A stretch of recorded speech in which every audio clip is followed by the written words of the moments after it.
Election سے پہلے نگراں حکومت عوام پر مزید بوجھ ڈالے گی۔ نگراں حکومت عوام پر ٹیکسوں کا نیا بوجھ ڈالنے کے لیے تیار ہے۔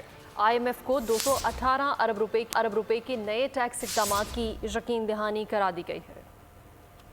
نگراں حکومت عوام پر ٹیکسوں کا نیا بوجھ ڈالنے کے لیے تیار۔ IMF کو 218 ارب روپے کے نئے ٹیکس اقدامات کی یقین دہانی کرا دی۔ نئے ٹیکس اقدامات سے ہر ماہ 18 ارب روپے کے محصولات اکٹھے ہوں گے۔ چینی پر فی کلو 5 روپے فیڈرل ایکسائز ڈیوٹی عائد کرنے کی یقین دہانی کرائی گئی ہے، جس سے ماہانہ 8 ارب روپے کے اضافی محصولات جمع ہوں گے۔ اس کے علاوہ جن چیزوں پر مزید ٹیکس کی یقین دہانی کرائی گئی ہے، اس میں لیدر اور ٹیکسٹائل مصنوعات پر GST کی شرح 15 سے بڑھا کر 18% کرنا شامل ہے، جس سے ماہانہ 1 ارب روپے کے اضافی محصولات جمع کیے جائیں گے۔ مشینری کی درآمد پر 1% ایڈوانس انکم ٹیکس سے 2 ارب حاصل کیے جائیں گے۔ خام مال کی درآمد پر 0.5% ایڈوانس انکم ٹیکس سے ماہانہ 2 ارب روپے حاصل کیے جائیں گے۔ کمرشل درآمد کنندگان پر 1% ایڈوانس انکم ٹیکس عائد کیا جائے گا۔ 1% اضافی ٹیکس سے ماہانہ 2 ارب روپے کے محصولات اکٹھے کیے جائیں گے۔ سپلائی پر بھی 1% ود ہولڈنگ ٹیکس عائد کیا جائے گا۔